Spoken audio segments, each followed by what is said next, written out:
Une bataille se prépare, une bataille très importante qui vous permettra de maintenir ou de restaurer votre harmonie.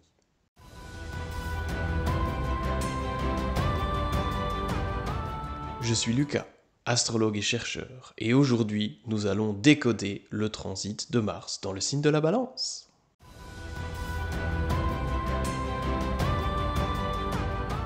Mars est entré en Balance le 6 août dernier et il va y rester jusqu'au 22 septembre. Tout l'enjeu de ce transit, c'est de batailler ferme pour maintenir ou restaurer l'harmonie dans certains domaines de notre vie, avec certaines personnes de notre paysage existentiel et en lien avec certains domaines dans lesquels nous évoluons. C'est une véritable bataille que Mars mène, dieu de la guerre forcément, et elle va se faire en 4 étapes. Il y aura l'approche du champ de bataille, le déclenchement des hostilités, la 3e c'est l'assaut, et enfin la 4e, l'ultime mêlée victorieuse de Mars. Commençons par l'approche du champ de bataille.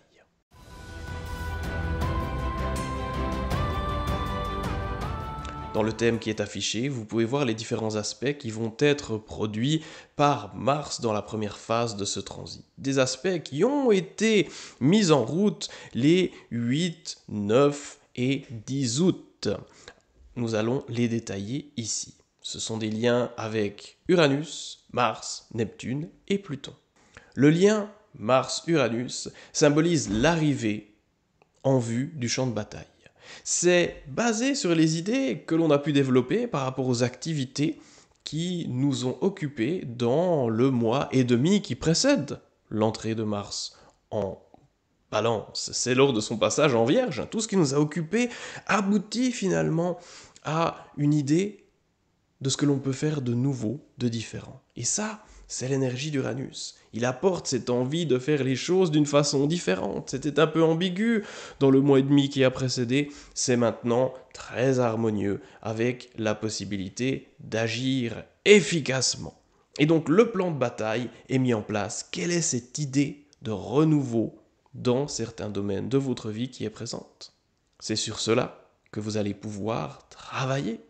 Et dès l'arrivée depuis une colline là sur ce champ de bataille, eh bien Mars se met face à Saturne, face à Neptune.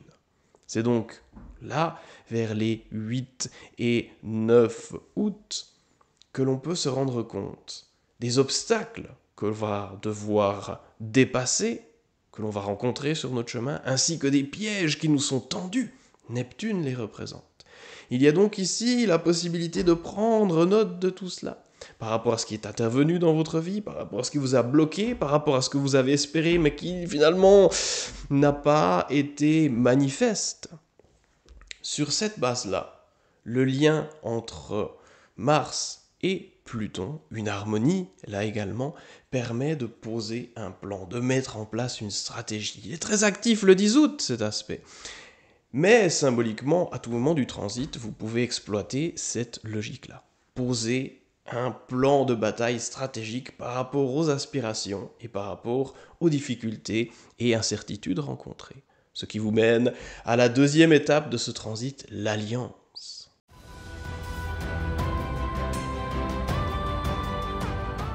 Une alliance qui se forme avec Mercure, particulièrement le 15 et le 18 août, parce qu'il y aura là, comme vous pouvez le voir à l'écran, un sextile, une harmonie entre Mercure et Mars. Cela veut dire que certaines idées, Mercure, vont pouvoir être mises en action par cette arrivée de Mars. Mais de quelles idées s'agit-il ou de quelles idées? Il peut y en avoir plusieurs.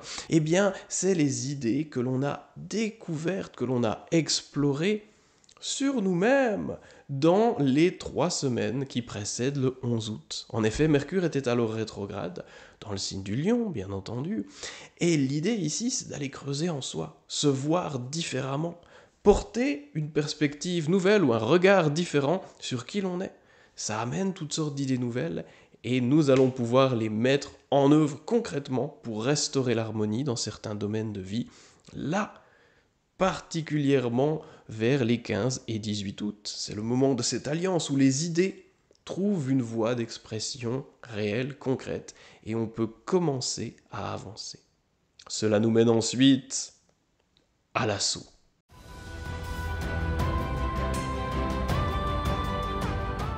Mars, en effet, va se mettre en quadrature de Jupiter. Il est en dissonance avec cet astre et c'est le début de la bataille. Là, il s'agit d'appliquer ce que l'on a décidé de mettre en route pour améliorer certains domaines de vie. Mais cela ne sera pas forcément facile parce que qui dit dissonance dit remise en question.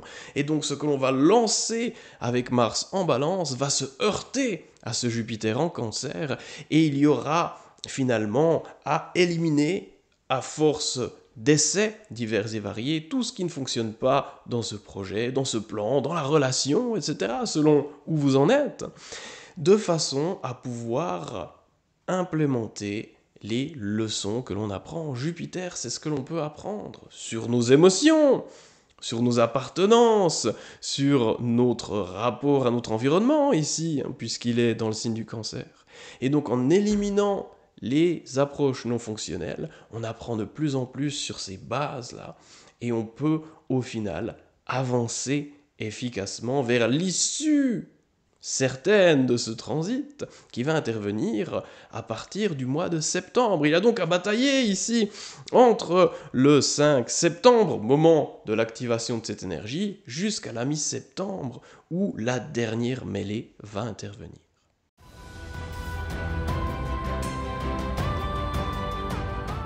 Le 16 septembre, dernière mêlée, Mars se connecte avec Vénus. Vénus, c'est ce que l'on désire, c'est les attentes que l'on a, c'est ce que l'on a envie de réaliser, c'est ce qui a pu même motiver cette envie de se battre pour apporter plus d'équilibre. Vénus se connecte à ce Mars le 16 septembre et montre qu'un objectif est atteint. On peut réussir alors à faire de ces démarches un peu complexes durant le mois de septembre, quelque chose de beaucoup plus naturel qui s'inscrit dans notre quotidien. La dernière mêlée est faite, elle est une réussite, et Chiron va se trouver en face de Mars ensuite, en fin de cette journée du 16 septembre, et là, c'est l'observation, c'est faire les comptes, c'est observer ce qui a fonctionné, constater ce qui n'a pas été très optimal, malgré cette victoire de Mars sur les éléments, et de pouvoir ainsi nourrir encore cette réflexion, parce que nous allons en avoir besoin. Quelques jours plus tard, à partir du 22 septembre, Mars va en effet entrer dans le signe du Scorpion. Il va y rejoindre la Lune noire, et donc tout ce que nous aurons pu mettre en place dans ce rapport à notre monde extérieur, à nos relations, à certains domaines de vie, va s'intégrer, va être testé sur un niveau plus profond, plus psychologique, plus intense également. Et donc, tout ce qui aura été mis en place avant nous servira énormément. Bonne chance pour cette bataille pour restaurer l'harmonie, et à bientôt pour explorer le passage de Mars dans le signe du Scorpion. Au revoir.